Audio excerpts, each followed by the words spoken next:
नमस्कार दोस्तों, कैसे हो आप सब? उम्मीद करती हूँ आप सब ठीक होंगे। आज फिर मैं आपके लिए लेकर आई हूँ एक बहुत ही ज्ञानवर्धक कहानी। हमारी आज की कहानी बहुत ही सुंदर कहानी है। आप कहानी ज़रूर सुनिएगा। ये कहानी माँ और बेटों पर आधारित है। तो चलिए दोस्तों, बिना ना देरी करते हुए शुरू करते हैं हमारी आज की कहानी। हमारी आज की कहानी है जैसी करनी वैसी भरनी। एक गांव में रमीना अपने पति और 4 बेटों के साथ रहती थी। वो अपने पति और अपने 4 बेटों के साथ बहुत खुश रहा करती थी। वो मध्यम आय वाला परिवार था। रमीना परिवार की आय का ज्यादातर भाग अपने बच्चों की शिक्षा पर खर्च करती थी। पिता भी बच्चों को खूब प्यार करता था।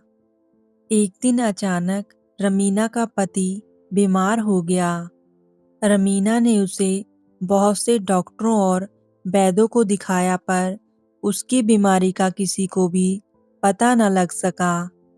फिर अचानक एक दिन उसकी मृत्यु हो गई। रमीना पर दुखों का पहाड़ टूट पड़ा था।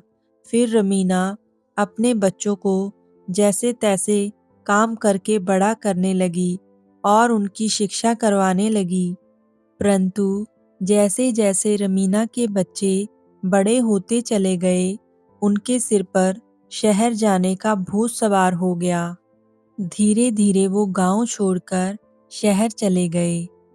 शहर में ही विवाह करके वहीं पर रहने लगे।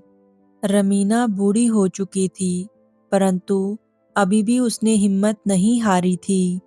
सिलाई बुनाई का काम कर कर घर में अकेली ही रहती थी और अपने घर का गुजारा चलाती थी। एक दिन वो रसोई में खीर बना रही थी। खीर कई घंटों से पक रही थी। तभी रमीना को थकान महसूस होने लगी। वो रसोई के पास आंगन में चारपाई डालकर उसी पर लेट गई। रमीना की अचानक से आंख लग गई, क्योंकि वो दिन भर की थकी हुई थी। उसके पास घर के नाम पर सिर्फ एक किराए का कमरा था। उसका अपना मकान कब का बिक चुका था। उसे अपने बेटों से शिकायत थी, परंतु वो कुछ कर नहीं सकती थी। उसके चारों बेटे गांव छोड़कर जा चुके थे।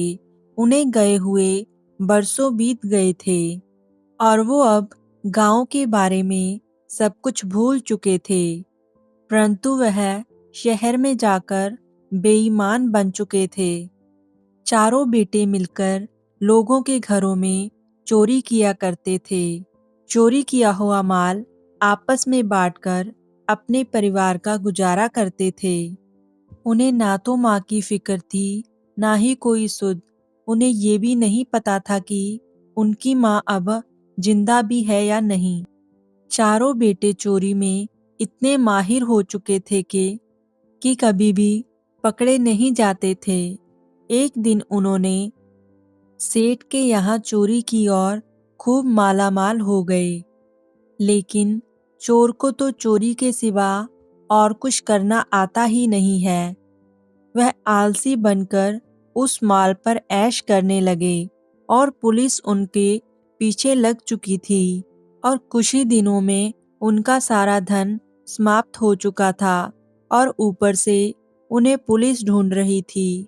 तो उन चारों ने सोचा कि क्यों ना हम कुछ दिनों के लिए इस शहर को छोड़कर कहीं गांव में जाते हैं और उधर चोरी करेंगे।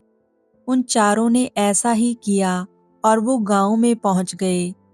गांव में आकर उन्होंने कुछ दिनों के लिए एक मकान किराए पर ले लिया।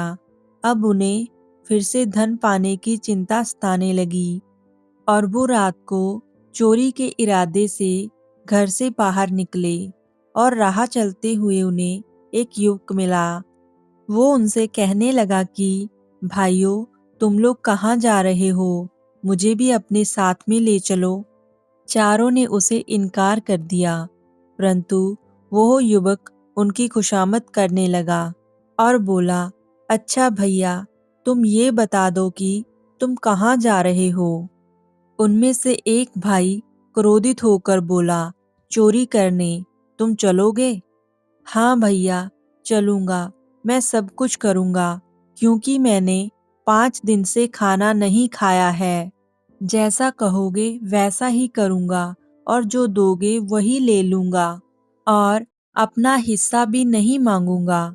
चारों भाइयों को ये बात जच गई कि हमें तो मुफ्त में नौकर मिल रहा है, जो चोरी में भी साथ देने को तैयार है। फिर वो अपना हिस्सा भी नहीं मांगेगा।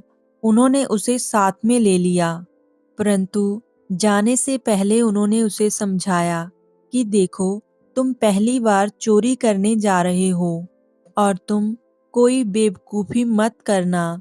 युवक तैयार हो गया और उन चारों के साथ चल दिया। चारों भाई चोरी करने के लिए अब मकान तलाश करने लगे। उन्होंने कई मकानों में घुसने का प्रयास किया, परंतु हर घर में कोई ना कोई जाग रहा था। अचानक उन्हें एक घर का दरवाजा खुला दिखाई दिया। वो उसमें घुस गए, और वहां पर जाने के बाद उन्होंने वहां पर चोरी की। घर का हर सामान एक चादर में बांध लिया। हालांकि घर में कोई भी कीमती सामान नहीं था, परंतु वह चोरी करने निकले थे तो उन्हें कुछ ना कुछ तो चुराना ही था। तभी एक बेटे की रसोई की ओर नजर गई। वहां पर खीर पक रही थी। चारों को लगा कि जाने से पहले खीर का मजा ले लिया जाए। पांचों लोग खीर खाने में व्यस्त थे। तभी उनकी निगाह आंगन में सोई हुई बुढ़िया पर गई। चारों बेटे अपनी माँ को पहचान ना सके, क्योंकि इतने वर्षों में वो बहुत बूढ़ी हो चुकी थी। नया युवक चोर बोला, भैया, ये बुढ़िया कैसे हाथ फैलाए सो रही है। लगता है कि ये कह रही है कि सारी खीर तुम अकेले खा जाओगे। क्या मुझे नहीं खिलाओगे? दूसरा बोला, और क्या, यह अपने लिए खीर पका रही है, और अगर सारी खीर हमने खत्म कर दी तो ये क्या खाएगी। तभी वो युवक तेजी से उठा और एक चम्मच खीर उस बुढ़िया के हाथ पर रख दी।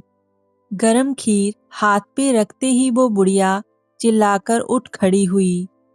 वो चिल्लाई, बचाओ, मैं मर गई। उसकी आवाज सुनकर पांचों चोर घर के अलग अलग कोनों में छिप गए। रमीना के चिल्लाने से बहुत सारे पड़ोसी भागकर आए और कहने लगे कि क्या हुआ, वो क्यों चिल्ला रही थी। अचानक हाथ पर गरम खीर रखने से और भीड़ इकट्ठी होने से रमीना समझ ना सकी कि आखिर क्या हुआ है। वो नींद में थी। तभी एक पड़ोसी ने पूछा कि अम्मा, क्या हुआ। रमीना बोली, पता नहीं क्या हुआ, मैं तो सो रही थी। यह खीर मेरे हाथ पर कैसे आई, ये तो ऊपर वाला ही जाने। सभी चोर अलग अलग कोनों में छिपे हुए बुढ़िया की बातें सुन रहे थे, और वो घबरा भी रहे थे कि वो पकड़े ना जाएं। वो युवक जो नया था, जो पहली बार चोरी करने आया था, वो ऊपर छत के किनारे छिपा बैठा था। रमीना की बात सुनकर उसे ये लगा कि शायद बुढ़िया ने उसे देख लिया है, इसलिए वो कह रही है कि ऊपर वाला ही जाने। तो वो ऊपर से जोर से बोला, मैं क्या जानूं, ये तो बाथरूम वाला ही जाने कि क्या हुआ है। युवक की ये बात सुनकर बाथरूम में छिपा हुआ चोर घबरा गया कि अब वो पकड़ा जाएगा और अब उसकी पिटाई होगी। वो अपने आप को बचाने के लिए बोला कि मैं क्या जानूं, चारपाई के पीछे वाला जाने। तभी चारपाई के पीछे छुपा हुआ चोर बोल उठा, वाह, मुझे क्यों फंसा रहे हो, मैं क्या जानूं, सीढ़ियों वाला जानता है कि क्या हुआ है। सीढ़ियों वाले ने भी तुरंत इसी तरह चिल्लाकर कहा, मुझे क्यों फंसाते हो? मैं क्या जानूं कि क्या हुआ है? ये तो बिस्तर के पीछे वाला जानता है। सारे पड़ोसी और रमीना सुनकर हैरान थे कि आवाज कहाँ-कहाँ से आ रही है। वह सब एक साथ झपट पड़े और पांचों चोरों को पकड़ लिया। पांचों चोरों को जेल में डाल दिया गया। वहां पर ले जाकर पुलिस ने उन्हें उनका अता पता पूछा तो पता लगा कि उनमें से 4 चोर तो रमीना के ही बेटे थे।